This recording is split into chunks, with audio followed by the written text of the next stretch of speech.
How many boundaries do you think you have when you have a trailer like this? Well, as any good German would say, 9. 9 boundaries.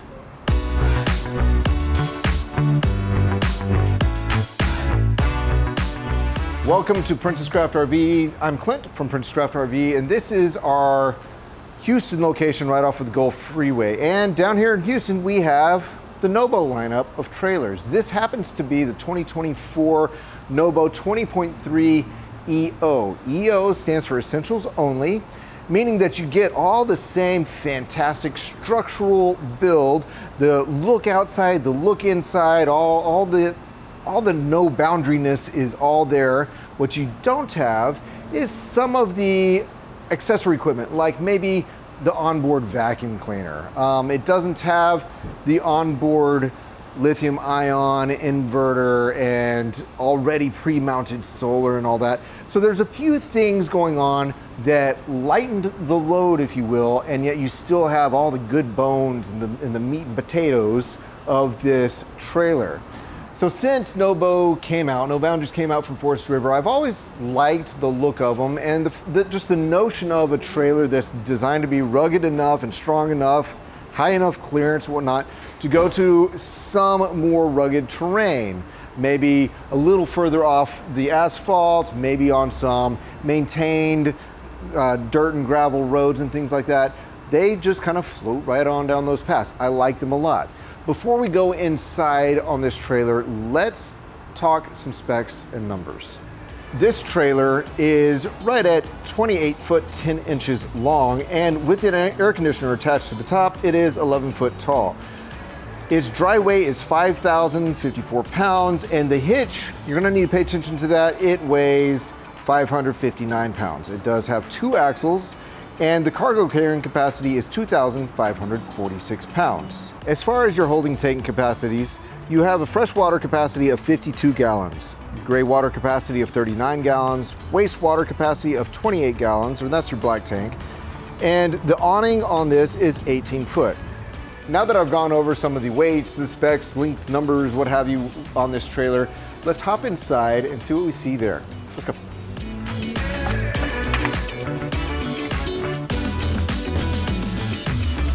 Welcome to the NoBo, the interior of the NoBo 20.3 EO. Again, that EO means Essentials Only. So if you're going to compare this side by side with your standard NoBo, you're going to find that there are a few things that aren't in this, but they are typically like the onboard vacuum system. That's not in here.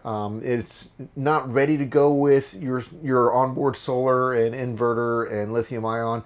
Those are things that can be added later, but it has all the structure and features that make this a good solid build for some nice kind of off-road-ish travel, lightweight to tow. All those components are still here in this trailer, and the look and the feel, well, the basic ruggedness, it's all here. So let's start at the front of the interior with the first thing you're going to see, right? This is a Murphy bed scenario. It has a nice headroom in here. I did forget to kind of let you know what it looks like from a height standpoint. I'm a little bit above average in height. I'm at 6'4", barefoot, 6'5", with shoes on. And so we're looking at about a 7 foot-ish, maybe a little bit more at 7 foot interior height. And with my 6'6" wingspan, it's pretty comfortable. Again, back to this. We have switches here, and I'm gonna run through what these switches at the top say. We have your awning extend, your slide room in and out switch, your awning LED switch, porch light, and your interior light. So this is going to get your main overhead kind of all on off lights going. You do have a flat surface here and good storage on both sides. So hanging clothes, there's a bar in there. It's actually really deep. It goes below the door here. It's almost another foot down in depth. So I don't know, longer shirts, or if you hang your blue jeans or whatever, you have options there. USB plugs, your 110 plugs. This is a GFCI protected circuit. It actually has the test and reset right there on it. You have the same plugs on the other side. Let's talk about storage down here. Nice flat storage. You'll find that'll be useful when you're in bed mode. And, you know, put your glasses, hat, keys, whatnot, book. Some storage down below. It looks like this is the only side that has the storage here. On the other side is a closed situation. You can't get in there for storage. Here's your sofa. Pretty nice feel to it. I think they're using pretty dense foam because I'm not gonna fully squishing down on it. I think it's good to go. Easy to clean. No muss, no fuss. Let's see if I kind of jackknife this a little bit. I wonder if we'll find a little bit of storage down there. Oh, well, of course. We have the netted front, so it's easy access. Or if you wanted to just see what's in there, you can kind of halfway open that and see the storage there. I'm going to go ahead and take this all the way to its down position. That in and of itself is enough place to kind of lounge if you wanted to, or if you just wanted a place to rest, if you wanted a spot for a kid or whatnot during the daytime, a nap or something. It's not bad, and you have a good amount of walk around room to move around the cabin as well. So to continue this process, I'm going to pull these pins. They're spring loaded, so that helps. And I say these pins, there's only the one. And I'm going to pull this bed down. Lays right on top. There you are, the bed scenario. Again, it doesn't stick too far on the walkway. It's north-south facing. Nice setup, nice setup. Lighting it on the walls here, a little bit of storage on both sides for your knickknacks and whatnot. And from a lighting standpoint, I like it. From a ventilation standpoint, you have window on both sides, sliding window here, your awning style egress window, escape window on the other side, and you have a vent here. I might upgrade that personally. If I bought this trailer, I might upgrade that with a, you know, it's fairly inexpensive and easy upgrade with a power fan in that spot. Up to you. You always have the option. It does have this nice curtain that you can pull across to separate the space if you want a little bit of privacy between the main living area and the sleeping area. I think I should go on with, here's your smoke detector. Your fire extinguisher is down by the entry exit door. I'm going to come around, and how about I jump across to this slide out. All right, this is the, you know, 4-person face-to-face sort of scenario. And let's see about the size, the fit of it. Again, I'm a fairly large-ish person, and this is comfortable. Good height.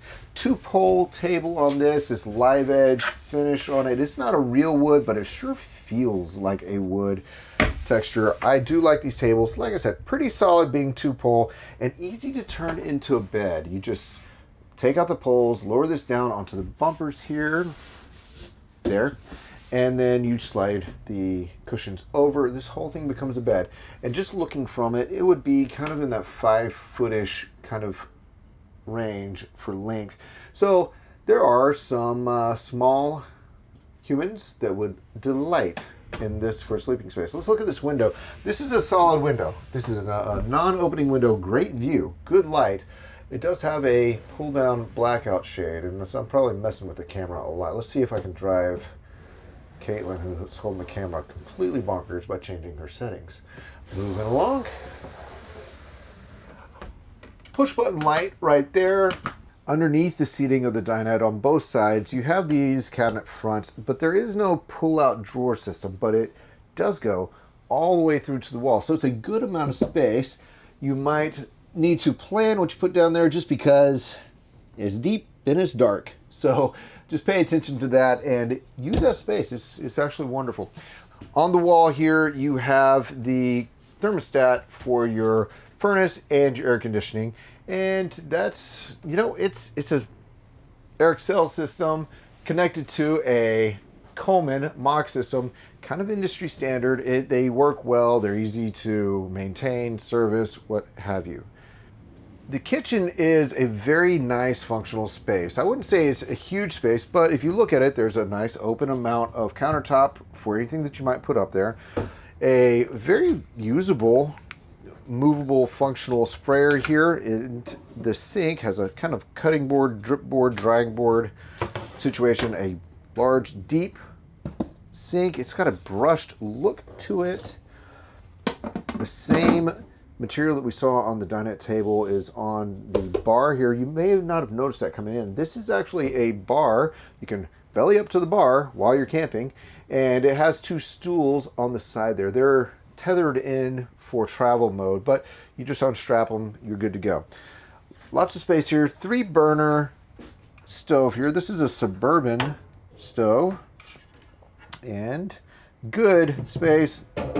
Nice top there. Right in front of this, you might think it's a handle. I initially did, but it's just a place to hang your towels and whatnot. This is a microwave convection oven. So if you want to do some basic baking, you're good to go. If you want to just microwave things as you would in a house or whatever, good to go as well. On the front here, you have a GFCI protected outlet. It's the 110 variety, residential style, and a cabinet right there. Now, it's a triangular shaped kind of cabinet. Very usable space. They had to make room for the plumbing of the sink above it on the top shelf. On the bottom shelf, it's a full cabinet. Easy access stuff. I didn't mention the cabinets above the stove, so let's go up there. Here we are, and it is simple. It's just a cabinet. It's about 1 foot deep. It's probably 1.5 feet tall, and it's through cabinet. So make of that what you will. Backing up, we have it's not a 12-volt compressor refrigerator. This is one of those things in the EO package. It is your standard gas and electric refrigerator. So maybe not as much space, but they are tried and true. They're good for rugged applications. So the only reason that you really lose much space in this one is because they aren't as deep. You have the elements for this style of refrigerator, the what do they call it, the heat absorption or what have you style refrigerator. There's venting on the back. I'm going to go down to the floor level, and you'll see the carbon monoxide and propane detector here. Keep you a little bit safe. Right below that, you have the converter, converts that shore power into 12 volt, charges your battery, distributes power to your 12 volt outlets like USB ports and the cigarette style circular ports and what have you. And it is an auto detect. So if you were to option up and move your trailer into the lithium ion space, this will auto detect what type of battery you have and make the settings automatically. Before I get up here, this is an outlet, and you'll see these throughout. This is an outlet for the furnace, so it's a ducted furnace. I like it. It's even and fairly quiet heat all the way throughout, and being down low, it does exactly what you want it to do. It's even spread, and then it rises up, fills up the space. Okay, let's go to the pantry across this way. This is a good sized pantry. You can use it obviously for kitchen things, or just packing in general. Good and deep. You'll see one little vent tube running in the back, but it doesn't really impede much of anything. Otherwise, I mean, it's almost a whole arm length, depending on your arm length, deep. Down below, you have one other cabinet. It's pretty much the same thing as above, just separated. Behind me is for, families, maybe one of the best things. These are really, really sturdy bunks. They have an interesting shape to them, but they're very usable. I would say it's just over 6 foot long by the looks of it, and small kids, you could probably pack 2 on each one. Large adults, normal size adults, be more comfortable one person. It has a teddy bear style or branded mattress on it. Very comfortable. They're light, they're airy.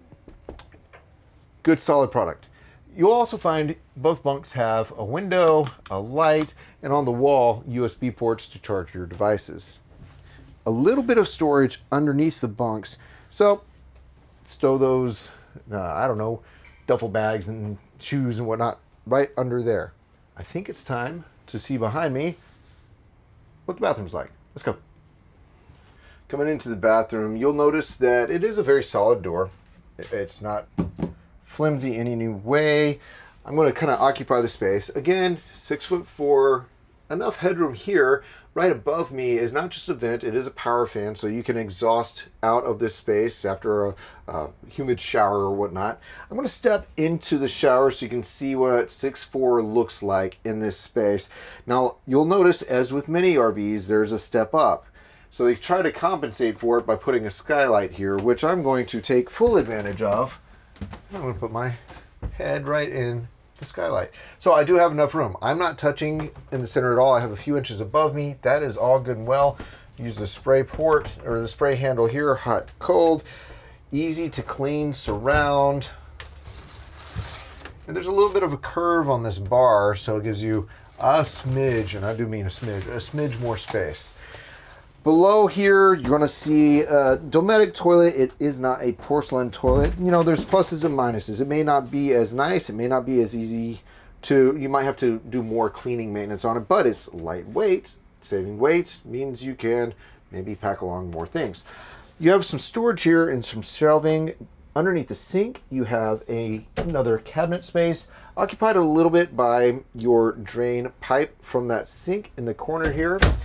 And above, you have a medicine cabinet with a mirror. It's a pretty good par for the course kind of medicine cabinet. I'm not sure that I mentioned the switches and whatnot. You do have an on-off switch for this light here. And then your convenience panel here to keep in touch with where your tank capacities are, whether it be your fresh water, your black, your gray, your battery capacity, how it's doing, your battery, your water heater, and your water pump. They're all located on this wall right here.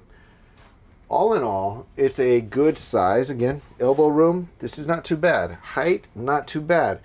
Ease of use and keeping clean, it's really a good setup.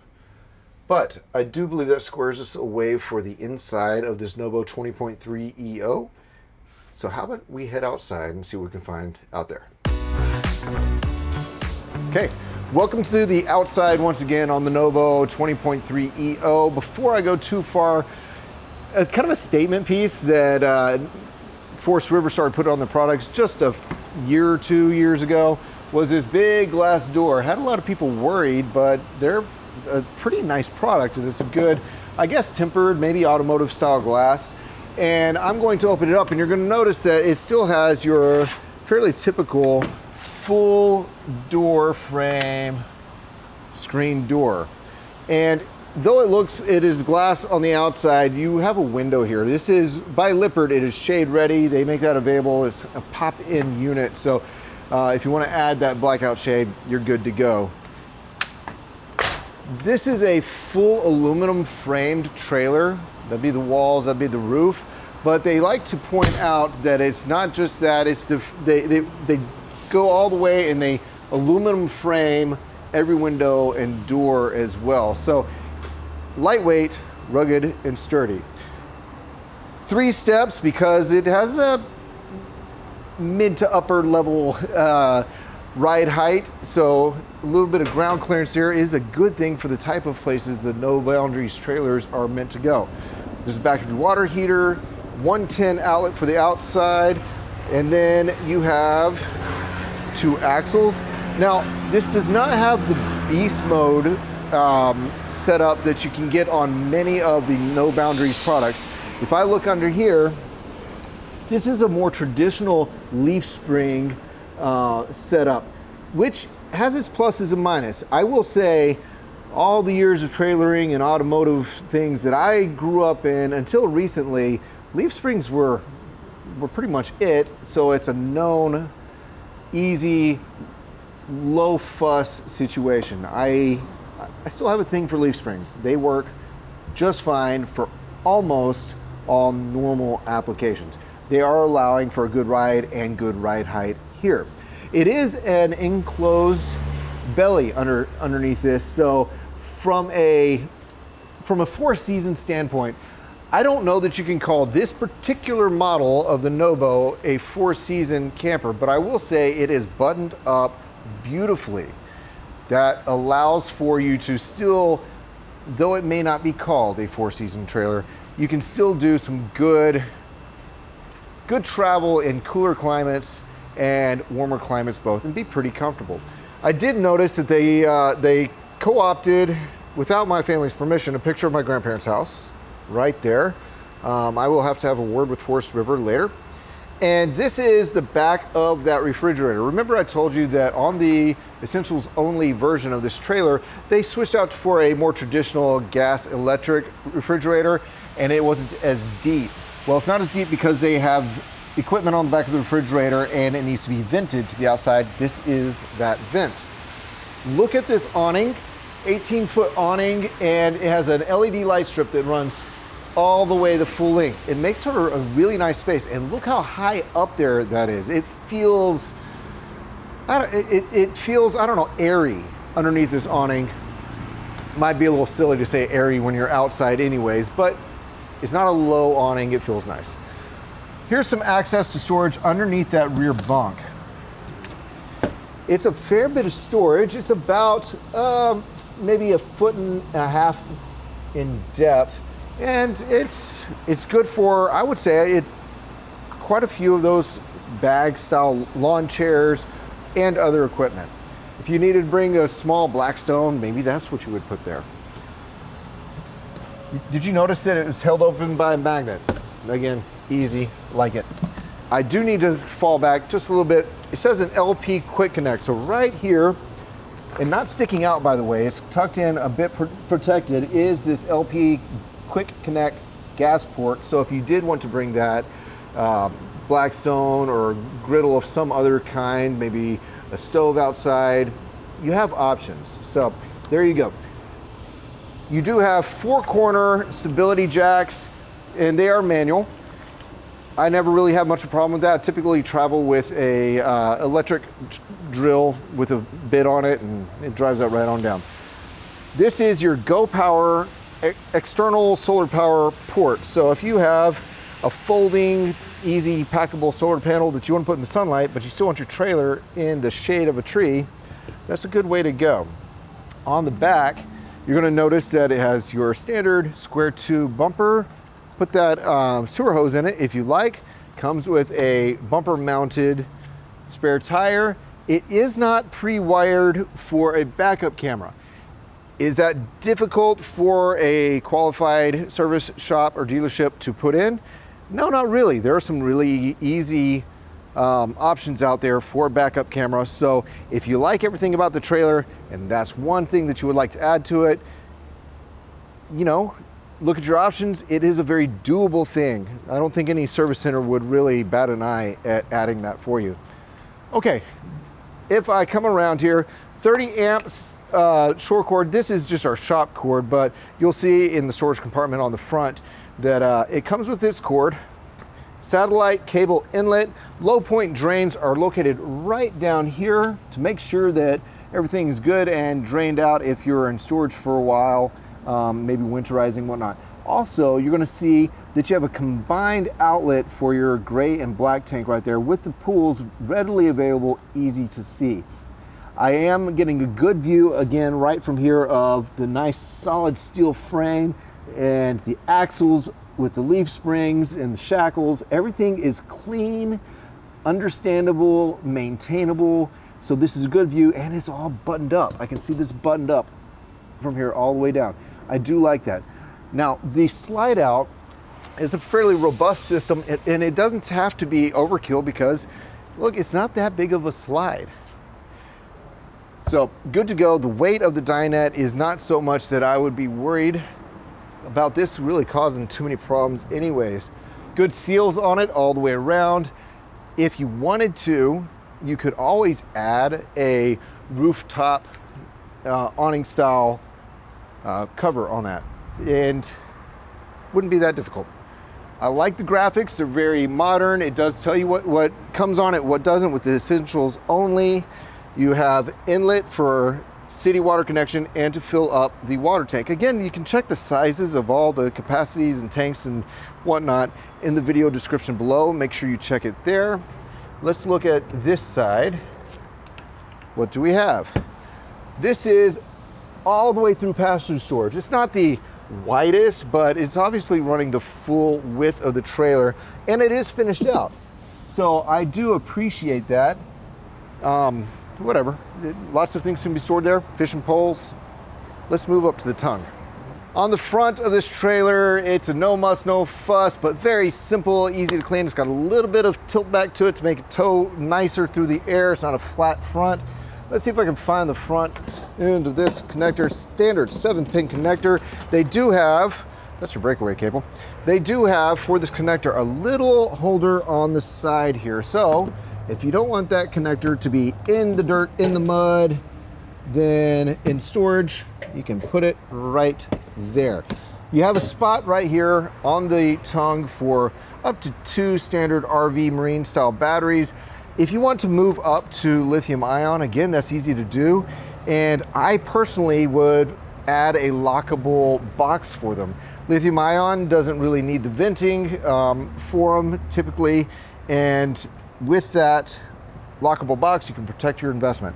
In here, you're gonna find 2 20-pound propane tanks with an automatic switchover. So that's gonna get you pretty far down the road. You can stay out for a few days that way, be comfortable. This is a manual tongue jack. It is easy to install and upgrade to an electric tongue jack.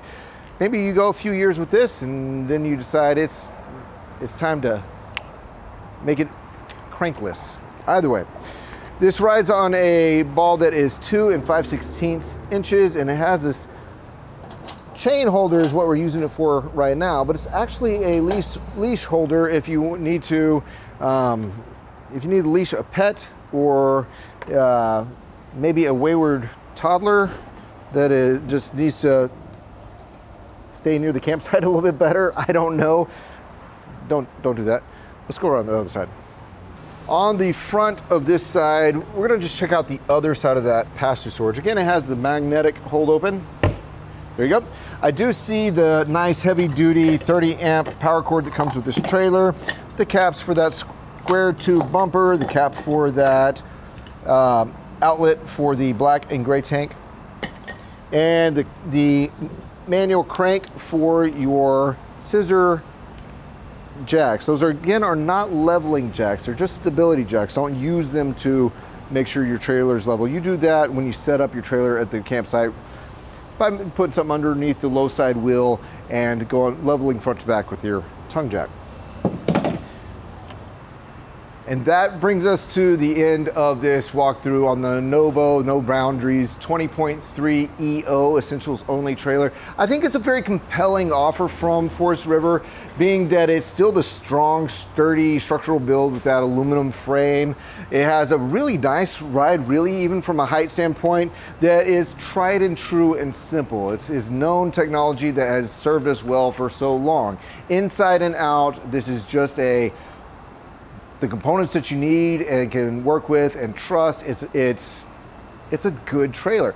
I still really like this outdoor space with the full 18-foot awning. To me, again, it feels airy because it's so high up there. It's a good look inside and out. And I hope that it's been a good look for you as well. If you are interested in this trailer at all, I do recommend seeing one in person. With a dealership nearby you, we do have the NoBos at our Princess Craft Houston location on the Gulf Freeway, and they would love to show you around. Get in one of these and see how the space and the features work for you. It has been a pleasure showing you this trailer, so if this has worked for you, then check it out in person. Until then, I've been Clint from Princess Craft RV, and we will see you next time.